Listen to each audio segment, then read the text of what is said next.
로마서 7장 14절부터 8장 2절까지 말씀 교독합니다. 14절 제가 먼저 읽습니다. 우리가 율법은 신령한 줄 알거니와 나는 육신에 속하여 죄 아래에 팔렸도다. 내가 행하는 것을 내가 알지 못하노니 곧 내가 원하는 것은 행하지 아니하고 도리어 미워하는 것을 행함이라. 만일 내가 원하지 아니하는 그것을 행하면 내가 이로써 율법이 선한 것을 시인하노니 이제는 그것을 행하는 자가 내가 아니요 내 속에 거하는 죄니라. 내 속 곧 내 육신에 선한 것이 거하지 아니하는 줄을 아노니 원함은 내게 있으나 선을 행하는 것은 없노라. 내가 원하는 바 선은 행하지 아니하고 도리어 원하지 아니하는 바 악을 행하는도다. 만일 내가 원하지 아니하는 그것을 하면 이를 행하는 자는 내가 아니요 내 속에 거하는 죄니라. 그러므로 내가 한 법을 깨달았노니 곧 선을 행하기 원하는 나에게 악이 함께 있는 것이로다. 내 속사람으로는 하나님의 법을 즐거워하되 내 지체 속에서 한 다른 법이 내 마음의 법과 싸워 내 지체 속에 있는 죄의 법으로 나를 사로잡는 것을 보는도다. 오호라 나는 곤고한 사람이로다. 이 사망의 몸에서 누가 나를 건져내랴.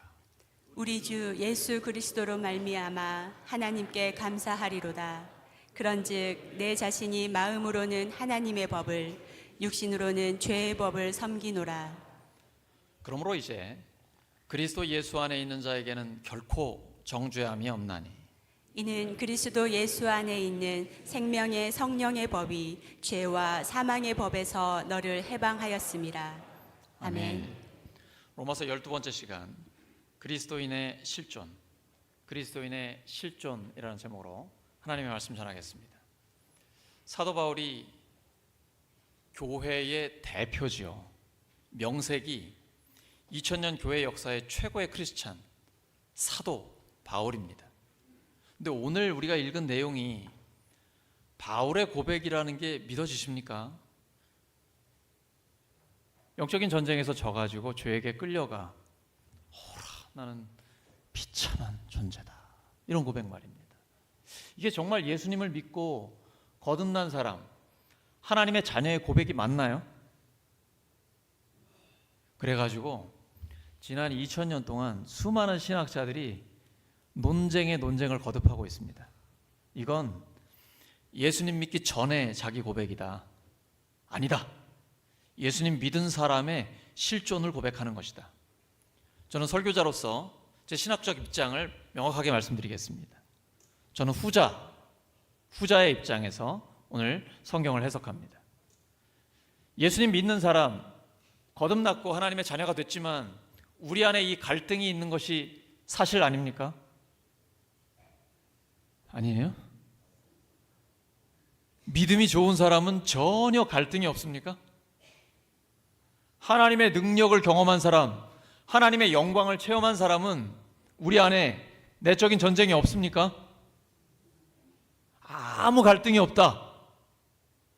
나는 아무 갈등이 없다. 그럼 죽은 겁니다. 시체는 갈등이 없습니다. 자, 새가족들께 제가 말씀드릴게요. 새가족들은 이 부분을 기억하셔야 됩니다. 예수님 믿기 전에는 아무 갈등이 없어요. 세상 편했습니다. 근데 예수님을 믿고 나서부터 갈등이 생기기 시작합니다. 왜냐하면 내 안에 두 가지 법이 생긴 거예요. 하나는 죄와 사망의 법이고 또 하나는 생명의 성령의 법입니다. 예수님 믿기 전에는 한 가지 법이 나를 지배합니다. 죄와 사망의 법밖에 없습니다. 그냥 세상 사람 사는 대로 똑같이 살아갑니다. 그걸 갈등할 일이 전혀 없죠. 같은 방향을 가기 때문이에요. 근데 예수님 믿고 나서부터는 이제 내 안에 오늘 하나님 뜻대로 살아야 되는데 성경에 이렇게 기록되어 있지 않은데 뭐 이런 식으로 계속 갈등이 생겨요. 예를 들면 주일 예배를 빠져요. 왠지 불안하지 않습니까? 찜찜하지 않아요? 뭐 여러 가지 사정이 있어가지고 주일 예배를 빠지고 다른 데를 갔는데 굉장히 불안해. 뭔가 답답해. 이것도 믿음입니까? 믿음이에요? 믿음이라고 볼 수 있습니다. 불안한 믿음. 내가 이렇게 하면 안 되는데 하는 그런 믿음이 있는 거예요. 근데 하나님 앞에 돌아오면 하나님께서 회복시켜 주십니다. 그리고 그 사람을 통해 하나님의 영광을 위한 큰 역사를 이루어 주십니다. 이 갈등이 있다라는 건 생명이 있다는 것이고, 생명이 있다는 건 희망이 있다는 거예요. 하나님께서 우리 안에서 역사하기 시작했다라는 것입니다. 옆 사람 축복해 주시기 바랍니다. 당신은 지금 생명이 있는 사람입니다.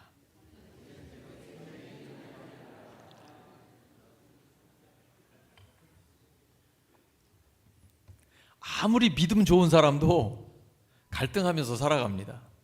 열왕기상 18장에 엘리야 이야기가 나옵니다. 당신은 우상 숭배의 시대예요. 850대 1로 우상 숭배자들과 대결을 합니다. 영적인 전쟁을 해요. 우상들은 아무리 발버둥을 쳐도 그 신이 응답을 안 해요. 그때 엘리야가 하나님께 불을 내려주시라고 기도합니다. 그랬더니 하늘에서 불이 내려와요. 그리고 나서는 무릎에 고개를 깊이 파묻은 뒤에 하나님 앞에 간구합니다. 하나님, 이 땅이 가뭄 때문에 큰 고통을 겪고 있습니다. 비를 주시옵소서.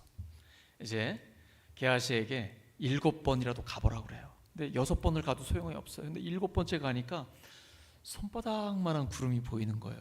에게 손바닥만한 구름이 보여요. 그게 하나님의 징조거든요. 그때 비가 쏟아집니다.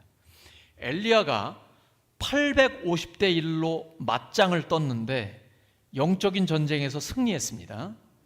기도하면 하늘에서 불이 내려옵니다. 기도하면 비가 내려옵니다. 그런데 잠시 후 왕비 이세벨이 네가 나의 제사장들을 다 죽였냐? 이제 네 차례다. 너는 내 손에 죽은 목숨이야. 왕비가 왕보다 더 센 것 같습니다. 여러분 집도 그러시죠? 근데 여러분, 대선지자 엘리야가 왕비의 정치적인 위협을 듣고 도망을 칩니다. 그리고 로뎀나무 아래에서 하나님께 차라리 저를 죽여달라고 기도합니다. 이 사람 진짜 엘리야 맞습니까? 조금 전에 그런 대승을 거뒀던 불같은 선지자 엘리야가 왕비의 정치적인 위협 한마디에 주랭랑을 치고 하나님 앞에 죽고 싶다라고 얘기하는 이 사람 정말 똑같은 사람 맞아요? 이게 우리의 실존입니다. 방금 전까지만 해도 성령 충만하여 세상을 다 얻은 것 같고 정말 하나님 나라를 위해서 생명이라도 내놓을 것 같은 그런 사람이요, 말 한마디 듣고 상처받아요. 상심하기 쉽습니다. 이게 우리의 실존이에요. 그러나 우리가 어려울 때 하나님은 우리에게 먼저 찾아와서 말씀을 주십니다. 알고 당하는 것과 모르고 당하는 건 천지차이입니다. 하나님 미리 말씀을 주세요. 갈라디아서 6장 9절이죠. 우리가 선을 행하되 낙심하지 말지니 포기하지 아니하면 때가 이름에 거두리라. 엘리야가 그렇게 낙심해 있을 때 하나님 천사를 보내셔서 먹이십니다. 쉬게 해주세요. 그리고 나서는 세미한 음성을 들려주십니다. 다시 일어나 다음 세대의 왕과 선지자와 지도자들을 세웁니다. 우리가 아무리 힘들어 쓰러져도요, 우리는 거기 완전히 엎드려 있지 않습니다. 이 땅을 살아가는 동안에는 피할 수 없어요.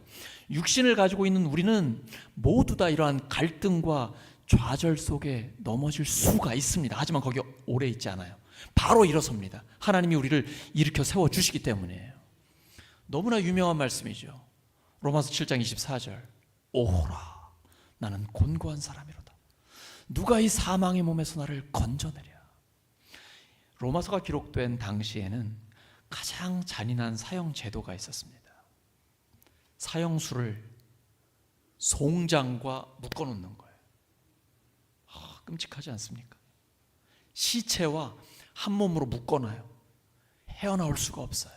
그러면 그 시체에 있던 병균이 산 사람에게 옮겨집니다.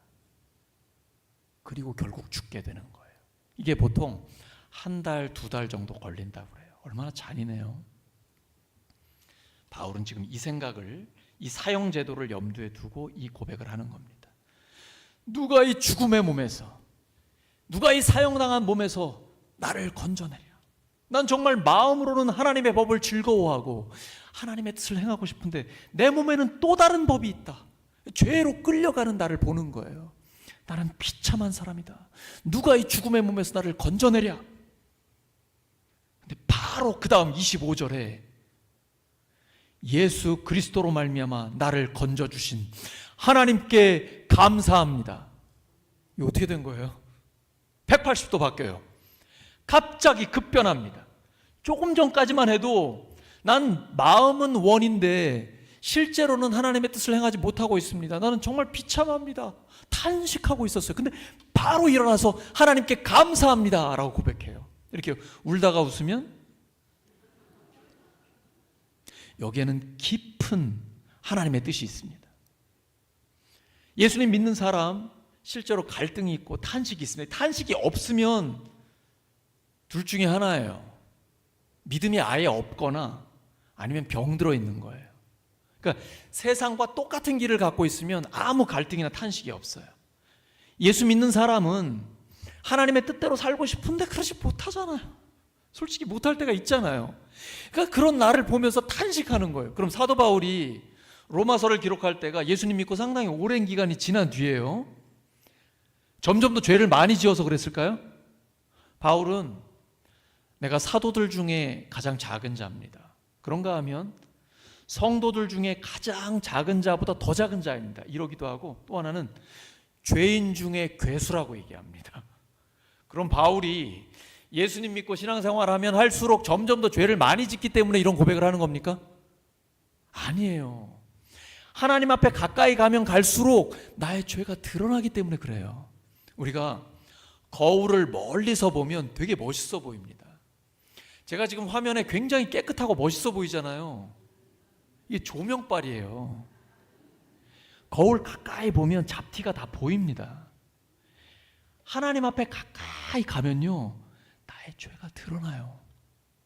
나의 생각 하나, 말 한마디, 잘못된 행동 하나하나가 하나님 앞에 얼마나 심각한 죄인지가 드러나요.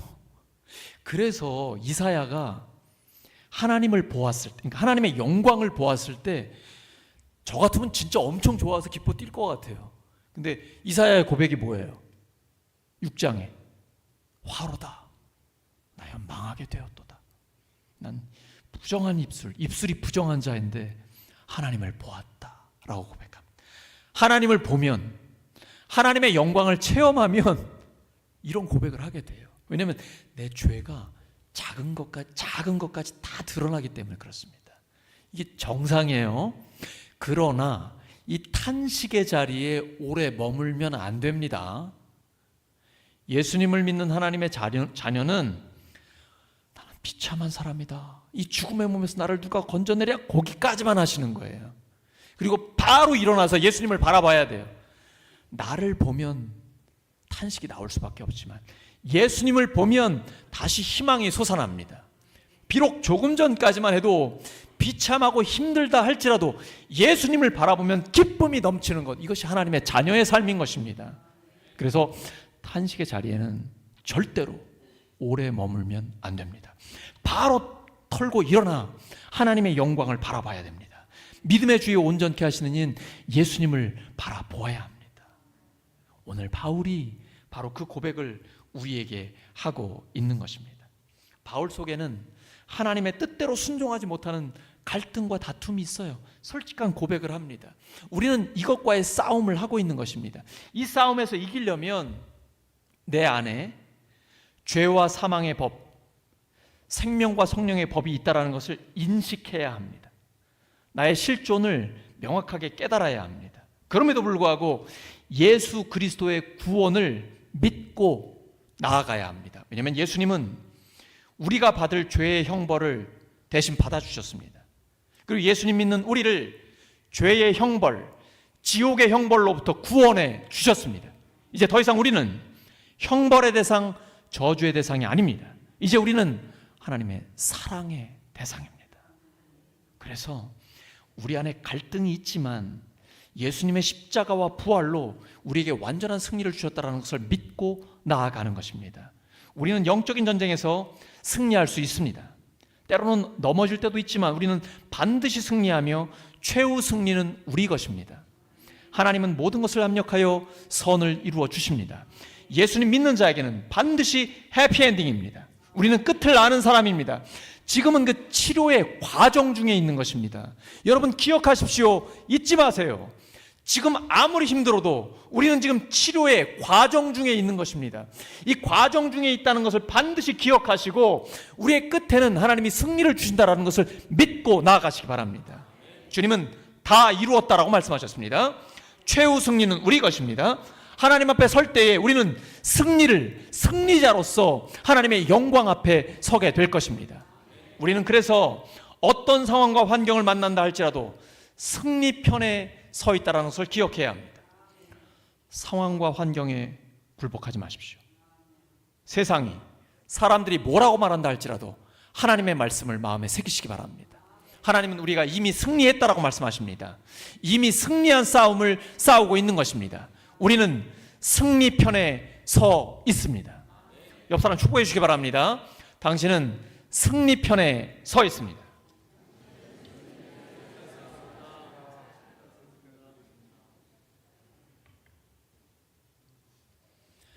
근데 중요한 건 우리의 현재입니다. 지금 우리는 싸움을 싸웁니다. 디모데후서 3장 12절에 그리스도 예수 안에서 경건하게 살려고 하는 사람은 모두 박해를 받을 것이라고 기록되어 있습니다. 예수님이 그 길을 먼저 가셨습니다. 예수님은 하나님이시고 능력과 지혜를 갖고 계신 분입니다. 전능하신 분이요 전지하신 분입니다. 그런데 가는 곳마다 핍박자들을 만났습니다. 호시탐탐 예수님의 생명을 노리는 자들이 주변에 있었습니다. 우리도 마찬가지입니다. 우리가 악한 세상을 악하다고 얘기하고 세상을 거슬러서 하나님의 뜻대로 살아갈 때에 박해를 받을 수 있습니다. 예수님께서 내가 화평을 주러 온 게 아니라 검을 주러 왔다라고 말씀하십니다. 우리는 예수님이 평화를 만드시는 분이라는 걸 알고 있잖아요. 그런데 다른 말씀을 해주세요. 너에게 화평을 주러 온 게 아니라 내가 검을 주러 왔다. 너의 원수가 집 안에 있을 수 있다 라고 말씀하십니다.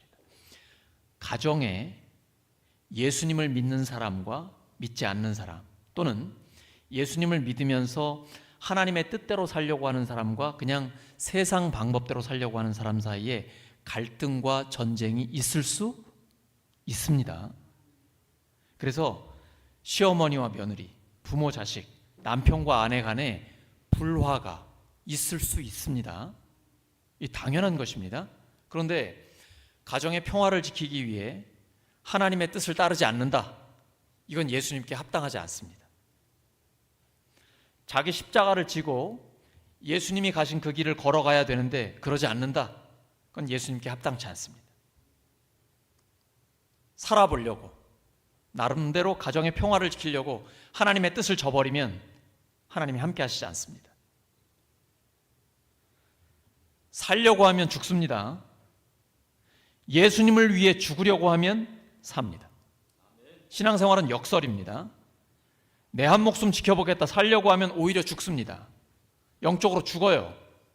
그런데 내가 예수님을 위해 죽으면 살아나는 역사가 일어나게 됩니다. 그래서 결단해야 됩니다. 하나님 뜻대로 순종할 때 하나님의 역사는 나타납니다. 로마서를 기록한 바울과 그의 동역자 실라가 빌립보에 가서 복음을 전하고 있었습니다. 그런데 점치는 귀신 들린 여자가 계속 따라오면서 이 사람들은 지극히 높은 하나님의 종입니다. 맞는 말이에요. 근데 귀신이 이런 얘기를 하면은 전혀 도움이 되지 않습니다. 참다 못해서 바울이 예수 그리스도의 이름으로 명하노니 떠나가라! 그 즉시 떠나갔습니다. 그런데 이 점치는 귀신 들린 여종이 용했어요. 복채를 엄청나게 많이 받았습니다. 그래서 노예인데 점치는 여종 노예란 말이에요. 이 주인들이 돈줄이 끊겼잖아요. 그래서 바울과 실라를 당국에 고소했습니다. 우리를 혼란스럽게 한다고요. 바울과 실라는 매를 맞고 감옥에 갇혔습니다. 근데 감옥에 갇힌 상태에서 하나님 앞에 바울과 실라가 찬송하고 기도했습니다. 그때 지진이 일어나고 옥문이 열리며 착고가 풀렸습니다. 여러분, 찬양이 이렇게 중요한 것입니다. 찬송은 하나님의 말씀을 붙들고 곡조에 맞추어 기도하는 것입니다. 우리 할렐루야 찬양대랑 글로리아 찬양팀, 헵시바, 마하나임 찬양팀에 많이들 지원해 주시기 바랍니다. 우리 찬양이 더 풍성해져야 합니다. 우리가 찬양을 드릴 때, 기도할 때 막힌 문이 열립니다. 하나님께서 하나님의 놀라운 지진의 역사를 일으켜 주셔서 우리의 삶에 맺힌 것들을 풀어주시는 것입니다. 그래서 바울과 실라가 자유롭게 됐습니다. 데살로니가 지역에 갔어요.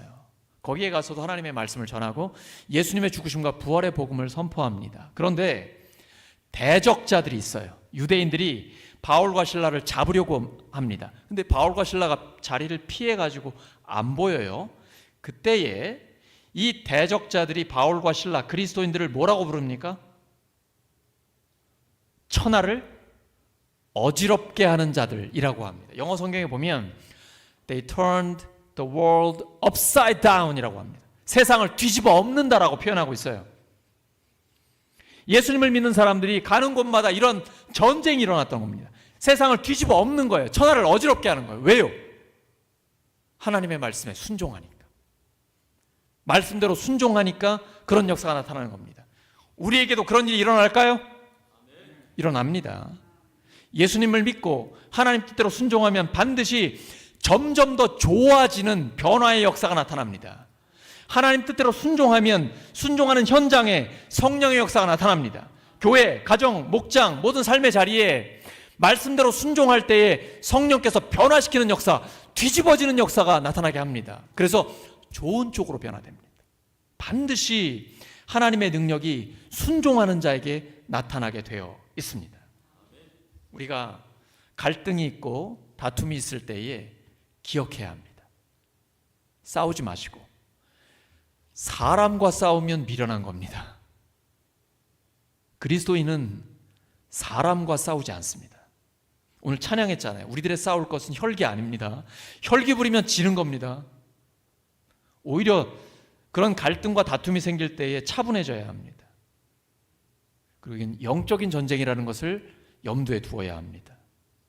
그리고 주님께서 우리에게 가르쳐주신 모범을 따라야 됩니다. 만약에 예수님이라면 어떻게 하실까? What would Jesus do? 라는 유명한 책이죠. 예수님처럼 생각하고, 예수님처럼 말하고, 예수님처럼 결정하고, 예수님처럼 행동하는 거예요. 그러면 백전백승입니다. 어렵고 힘들 때마다, 갈등과 다툼이 일어날 때마다, 언제 어디서나 만약에 예수님이라면 어떻게 하실까? 이걸 생각하는 거예요. 그대로 순종하면 하나님께서 우리에게 승리를 주시는 것입니다. 사도 바울의 탄식의 고백 이후에 하나님 앞에 감사의 찬양이 나옵니다. 항상 탄식했다가 바로 일어나 주님을 찬양하고 믿음의 주인 예수님을 바라보는 것입니다. 그럼 우리가 표처럼 독수리같이 날아오를 수 있습니다. 우리가 날개가 없잖아요. 어떻게 날 수 있어요? 우리 속담에 있죠. 기는 자 위에 걷는 자 있고, 걷는 자 위에 뛰는 자 있고, 뛰는 자 위에 나는 자 있습니다. 나는 자 위에 누가 있습니까? 붙어 있는 자가 있습니다. 우리는 독수리처럼 날 수가 없습니다. 독수리한테 딱 붙어 있으면 됩니다. 그러면 날 수 있어요.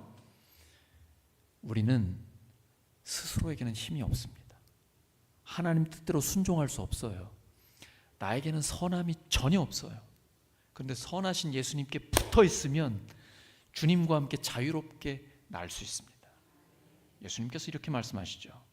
너희가 내 말에 거하면, 곧 예수님의 말씀에 딱 붙어 있으면, 말씀대로 살아가면 참 내 제자가 되고 진리를 알지니 진리가 너희를 자유롭게 하리라. 주는 영이시니 주의 영이 계신 곳에는 자유가 있느니라. 자유하신 주님, 우리에게 자유를 주시는 예수님께 딱 붙어 있으면 독수리같이 날아오르는 역사가 우리의 삶 가운데 일어나는 것입니다. 성령의 역사로만 가능합니다. 내게 능력 주시는 자 안에서 내가 모든 것을 할 수 있습니다. 스가랴서에 기록되어 있죠. 이는 힘으로 되지 않고 능으로 되지 않고 오직 나의 영으로 된다. 하나님이 우리에게 주시는 말씀이에요. 스룹바벨에게 하신 말씀이잖아요. 이는 힘으로 되지 않고 능으로 되지 않고 오직 하나님의 영, 성령으로 되는 것입니다. 그러면 성령의 역사가 언제 나타날까요? 회개할 때 나타납니다. 베드로가 설교 중에 말하죠. 너희가 회개하여 예수 그리스도의 이름으로 세례를 받으면 성령을 선물로 주신다. 죄가 있으면 성령님 역사하지 않으십니다. 죄를 회개해야, 하나님 앞에 돌아서야 성령님이 임하시고 역사가 나타납니다. 두 번째는 말씀을 들어야 성령님이 역사하십니다. 베드로가 로마의 백부장 장교입니다. 이방인이에요.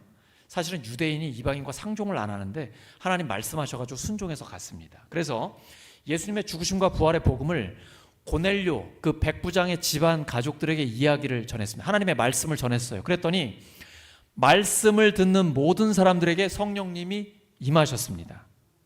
그래서 말씀을 들어야 합니다. 말씀을 들으면 모든 말씀 듣는 자에게 하나님의 성령이 임하십니다. 주일 예배, 수요 기도회, 목요 기도회, 목요 찬양 예배, 새벽 기도 나오셔서 계속 말씀을 들으셔야 합니다. 예수님의 재림이 가까이 오면 올수록 모이는 데 힘써야 합니다. 이것이 히브리서에 기록된 하나님의 뜻입니다. 모이기를 패하면 안 됩니다. 모이기에 힘써야 합니다. 주일, 수요일, 목요일, 새벽 기도 모든 모임마다 나오셔서 하나님의 말씀을 들으셔야 합니다. 말씀을 들을 때 성령님이 임하십니다. 성령님이 임하시면 예수 그리스도의 이름으로 악한 영이 떠나가고 병든 자는 치료받고 갈 길을 모르는 자들이 삶의 방향을 잡게 되는 것입니다. 하나님의 놀라운 역사가 말씀을 들을 때 임합니다. 또 하나는 말씀대로 순종해야 합니다. 성경에 사도행전 5장에 기록되어 있어요. 하나님의 성령은 말씀대로 순종하는 자에게 임합니다. 그래서 순종의 그 현장에 성령의 역사가 나타나는 것입니다. 요한복음 14장 12절입니다. 시작. 내가 진실로 진실로 너희에게 이르노니 나를 믿는 자는 나의 하는 일을 저도 할 것이요 또한 이보다 큰 것도 하리니 이는 내가 아버지께로 감이니라. 예수님이 말씀하셨어요. 예수님이 아버지께 가시면 우리를 위해 죽으시고 부활하신 뒤에 하나님 보좌 우편에 앉으시면 성령님을 보내주시잖아요. 그러면 성령님이 역사하시면 우리는 예수님이 하신 일을 합니다. 그리고 그보다 더 큰 일도 합니다. 내가 하는 게 아니라 성령님이 하십니다. 나 개인은 어려워도 교회가 전체적으로 한마음 한뜻으로 성령의 역사 속에 우리를 들이면 하나님께서 놀라운 일을 일으켜 주십니다. 오늘 본문에는 이렇게 믿는 자, 그리스도인들의 실존이 나옵니다. 첫째는 선과 악이 함께 있습니다. 로마서 7장 21절입니다. 시작. 그러므로 내가 한 법을 깨달았노니 곧 선을 행하기 원하는 나에게 악이 함께 있는 것이로다. 다시 한번요. 시작.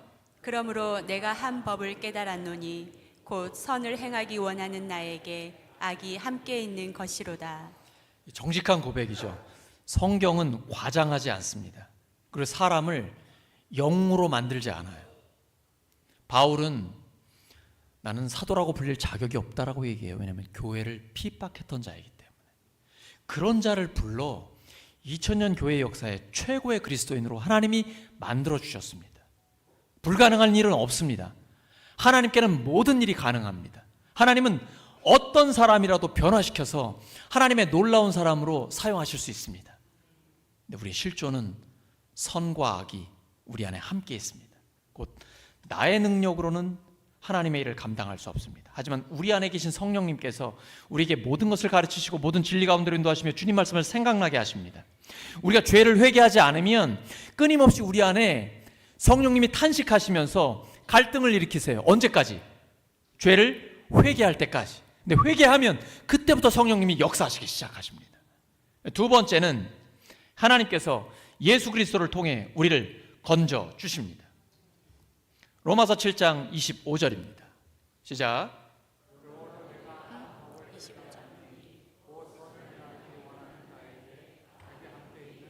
그 다음이죠. 로마서 7장 25절입니다. 로마서 7장 25절 시작. 우리 주 예수 그리스도를 통하여 나를 건져주신 하나님께 감사를 드립니다. 그러나 나 자신은 마음으로는 하나님의 법을 섬기고 육신으로는 죄의 법을 섬기고 있습니다. 내 안에 이 두 가지 법이 함께 있습니다. 근데 이것을 어떻게 이길 수 있을까요? 이 영적인 전쟁에 승리할 수 있는 비결이 뭘까요? 똑바로 살아요. 바르게 살아야죠. 도덕적으로 살아야죠. 아무리 해도 사람이 변하지 않습니다. 사람은 그렇게 쉽게 변하지 않습니다. 그런데 하나님의 영광을 체험하면, 하나님을 만나면 그때부터 사람이 변하기 시작합니다. 그래서 중요한 건 영적인 부흥이 있어야 되는 겁니다. 우리 교회가 한마음 한뜻으로 함께 기도하며 찬양하고 말씀에 집중할 때에 우리 안에 영적인 부흥이 일어납니다. 그러면 똑바로 살란 말 안 해도 됩니다. 저절로 하나님의 뜻대로 살게 되어 있습니다. 우리 안에 영적인 부흥, 성령의 충만함을 받으면 점점 더 예수님을 닮고 싶어져요. 이것이 바로 성화, 예수님을 점점 더 닮아가는 삶입니다. 근데 이건 우리가 어떤 행위로, 우리의 노력으로 할 수 있는 게 아닙니다. 우리가 로마서를 1장에서 5장까지 묵상할 때에 우리가 하나님 앞에 의롭다함을 받는 거 우리의 행위로 됩니까? 우리의 노력으로 됩니까? 오직 무엇으로 가능한가요? 믿음으로 가능합니다. 그러면 예수님을 닮아가는 것, 이 성화는 우리의 행위로 가능할까요? 우리의 노력으로 가능할까요? 아닙니다. 오직 믿음으로, 그리고 성령의 역사로만 가능한 것입니다. 이것이 우리의 삶에 실제로 이루어지게 됩니다. 마지막 세 번째입니다. 생명의 성령의 법이 우리를 죄와 사망의 법에서 해방시켜 주십니다. 로마서 8장 1절과 2절입니다. 시작. 그러므로 그리스도 예수 안에 있는 사람들은 정죄를 받지 않습니다. 그것은 그리스도 예수 안에서 생명을 누리게 하는 성령의 법이 당신을 죄와 죽음의 법에서 해방하여 주었기 때문입니다. 읽으신 것처럼 성경은 완료형으로 되어 있습니다. 앞으로 될 거야가 아닙니다. 예수님이 십자가와 부활로 이미 다 이루셨기 때문에 해방되었다라고 말씀하십니다. 생명의 성령의 법이 죄와 사망의 법에서 우리를 해방시켜 주셨습니다. 이미 승리했습니다. 그리고 마지막 날 하나님 앞에 승리자로 서게 될 것입니다. 하나님 그것을 우리에게 약속해 주셨습니다. 이 확신을 가지고 오늘 현장에서, 현재의 삶에서 승리의 확신을 가지고 담대하게 나아가는 것입니다. 오늘 말씀 정리합니다. 이것이 그리스도인의 실존입니다. 우리 안에 선과 악이 함께 있습니다. 하지만 하나님께서 예수 그리스도를 통하여 우리를 건져 주셨습니다. 생명의 성령의 법이 죄와 사망의 법에서 우리를 해방시켜 주셨습니다. 우리 안에 실제로 갈등이 있지만 속사람의 갈등을 성령의 능력으로 이기시는 승리자로 하나님 앞에 서시기를 예수 그리스도의 이름으로 축원합니다. 이 시간 함께 반주에 맞춰서 말씀을 기억하며 합심하여 기도합니다. 또한 성찬 예식을 위해서 우리 함께 기도하겠습니다. 하나님, 저희들 안에 선과 악이 함께 있습니다. 그러나 하나님께서 예수 그리스도를 통해 저희들을 건져주셨습니다.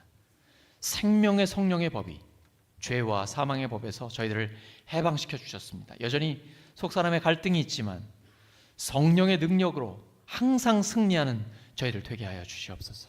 하나님 도와주시기를 원합니다. 주 앞에 간구합니다. 오늘 주 앞에 기도할 때에 주께서 들어 응답하여 주시옵소서. 성찬 예식 저희들이 참여합니다.